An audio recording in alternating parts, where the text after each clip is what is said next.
बिस्मिल्लाहिर्रहमानिर्रहीम। बहुत बहुत शुक्रिया आप सबका। मैं आसिफ रशीद आपके साथ। दोस्तों, अर्बन लोकल बॉडीज़ में जो रिजर्वेशन का मामला था ओबीसीज़ का, जिसकी वजह से कहा जा रहा था कि पूरा प्रोसेस चलेगा इलेक्शन का, फिर असेंबली इलेक्शंस होंगे और शायद ये पूरा सिलसिला हम देखेंगे यूनियन टेरिटरी के अंदर बहुत जल्द फैसला होगा और मुमकिन तौर पर होना है असेंबली इलेक्शंस के साथ साथ होना है, क्योंकि एक कमीशन का क़याम अमल में लाया गया है। वो कमीशन बनाने का बुनियादी मकसद ये है कि बल्दियाती इदारों के अंदर या जो अर्बन लोकल बॉडीज़ हैं उनके अंदर जो रिजर्वेशन दी जानी है, कमीशन ये डिसाइड करेगा कि किन एरियाज़ के अंदर जहाँ पर आइडेंटिफिकेशन लोगों की हो पाए जो ओबीसीज़ में एक्चुअली आते हैं, ताकि कोई फर्जी ना हो। कल जाकर दूसरी लिस्ट बनेगी आरबीए के हवाले से।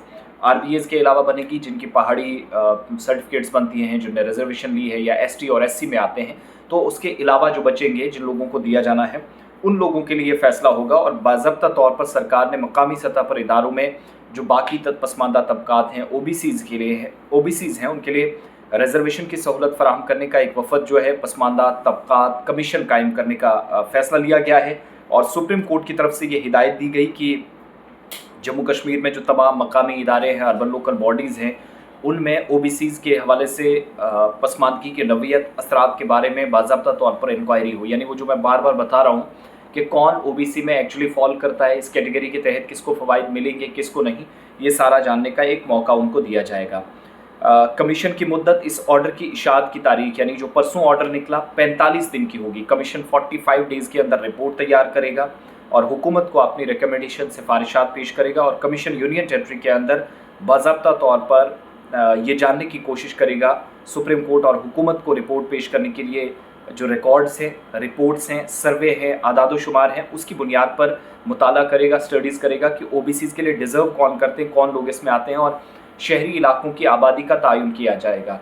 पंचायतों के अंदर ओबीसीज़ का प्रोसेस जो है उसको तो मंजूरी मिल चुकी है, वो काम अभी थोड़ा बहुत रह गया है, लेकिन अर्बन लोकल बॉडीज़ के अंदर ओबीसीज़ का मुताला करना, उनकी मुतालिक के साथ साथ रिजर्वेशन के हवाले से इक़दामात करना कि इन लोगों को फ़ायदा पहुँचाया जाए, मालूमात है उनको इकट्ठा किया जाएगा और मुख्तलिफ़ तंजीमों या इदारों के साथ बाज़ाब्ता तौर पर कमीशन इसमें राब्ता करेगा।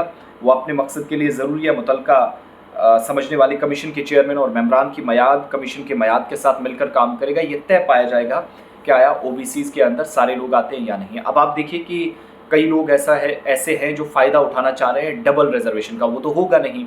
यानी एक ही जगह से आप हैं और एक ही जगह रहकर आप दो तरह के फ़ायदे लेने की कोशिश करेंगे, वो बिल्कुल भी नहीं होगा, ना सरकार इस बात की इजाज़त देगी। लेकिन जब इजाज़त मिलेगी कि आप ओबीसी के अंदर फॉल करते हैं या नहीं, उससे पहले ये कमीशन डिसाइड करेगा कि कैटेगरी में कौन लोग आते हैं और क्या उसके बाद शराइत होंगी। तो इसके लिए तमाम तंजीमों, ज़िम्मेदारान इदारों के साथ वो बात करेगा और इन 45 डेज़ के बाद ये तय हो जाएगा कि ओबीसी में अर्बन लोकल बॉडीज़ के अंदर कौन आते हैं कौन नहीं। कमीशन की हतमी रिपोर्ट पर बहुत चीज़ें जो है वो निर्भर करेंगी, डिपेंड करेंगी।